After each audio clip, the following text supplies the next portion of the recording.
Hi folks, welcome back to the Horde. Windy as a hoot out here today. Look at that, charged batteries. Just hopefully a quick video. Drive Shaft Drew just sent me a sticker from Winnipeg up in Canada. And from his comments, I got snow before he did. Well, that kind of sucks, but my snow's all gone.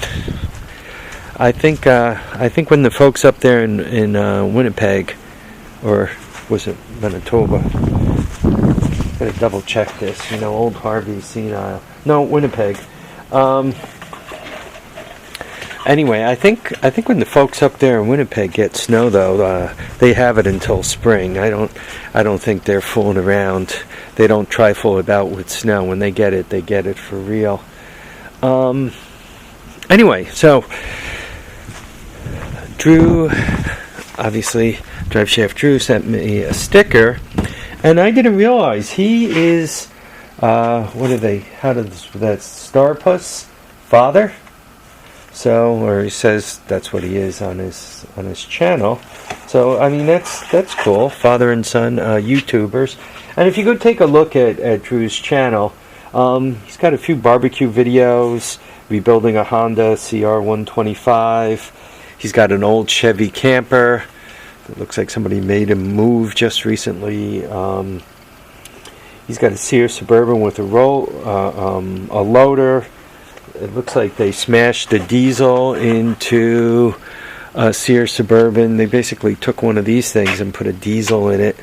So, you know, there's a lot of cool stuff going on in his channel. A lot of different stuff. His stuff is always a bit different. He also meets up with other YouTube folks and all. So, yeah, go check him out. Drew's a cool guy. One of my loyal subscribers. Get a lot of good comments from him. So, yeah, real cool guy. Go see him. So that's one thing. Item number 2, I told you guys how I got the jug and all, the piston and jug for the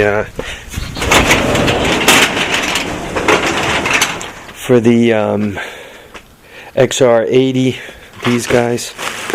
Well, I'm kind of addicted to these Chinese carburetors, and I get them over YouTube, and this is the guy I get them from. Hopefully you guys could see that, it'll focus. Caltrek. So he's right on YouTube. Typically the carbs are about $20 each, and what I like about the carbs is they seem to work right out of the box. So that I like. What I don't like about these carbs, it seems that if they sit for any amount of time, even if you put stabilizer in the gas, even if you run them till they're empty, if they sit around for a little while, you end up having to pull them off and give them a quick cleaning. Their idle circuit seems to be really pretty tight, pretty small. So, and I seem to have that with all the Chinese carbs, whether they're on the 70, even if I smash one of the 250 carbs on. Mostly I use a lot of the 200X carbs. What are they known as? PZ 29s or 30s or whatever the heck they are. I seem to use a lot of those carbs, and once again, it seems that they need to be cleaned frequently. And once again, even if I run them out of gas, it seems that I need to drop them. And the problem with them seems to be that the metal is not as well finished. And you could kind of even see a little bit of that there. And the metal's almost like a bit reactive. Here in the States, we put 10% alcohol in our gas. I think between the alcohol and the gas and everything else, it just seems that the carbs need a lot of love and attention. They don't seem to stay clean. You end up, I find myself rebuilding them frequently. And even, once again, brandy spanking new, even if I'm like, didn't I put stabilizer in that? Didn't I learn my lesson? Didn't I put seafoam in that? Didn't I? And then I'm like, yeah, I did. And still, I find myself, I mean, it's not hard. It just takes a few minutes to drop them. But if you have a bike where they're buried fairly well in there, like if one has to get the air filter off and the plastic off and all to get to the carb, that's kind of like a big pain in the neck. If you have the carb more like this situation with that kind of air cleaner on it, it's less of a pain in the neck. So anyway, now I have everything I need to get that done, and hopefully I'll stop trifling about and get moving on it. Lastly, I started using, I'm going to call it Musty One's technique for cleanup. And what he does is he kind of, stuff that looks like he's going to get rid of it, he starts moving it like toward the get rid of stage. And to that end, I kind of designated this area over here as my refuge area. This was a coal bin. The family who had the house a couple before me used to burn coal. And over the years, various junk got into it. Some of it there, some of it mine. But here's where I'm kind of putting stuff that needs to get out there. Pieces need to come off of some of this. Like this has a nice 10 horsepower motor in it, and so forth. So stuff needs to come out of it, but by moving it toward here, this is my property line, goes right through here. So anyway, it's on the edge of the property, and it's kind of moving toward where it's got to go to get stripped out. If anybody has a really good memory,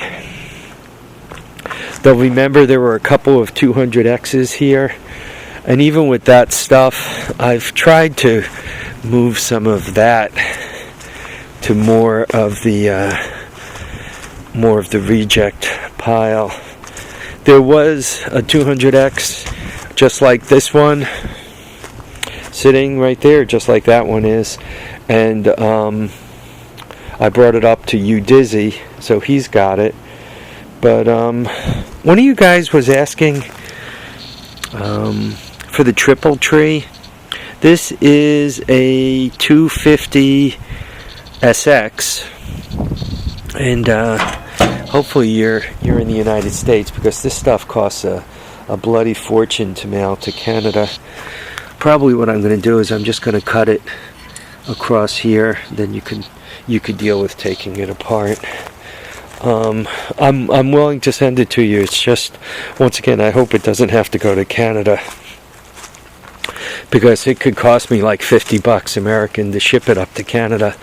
And if it's going to cost $50 American to ship it to Canada, I would picture it might be cheaper for you just to track one down up there rather than go through the trouble of the one that I have here. If it's in the United States, it's probably, I don't know, $5 or $10 to get it to you.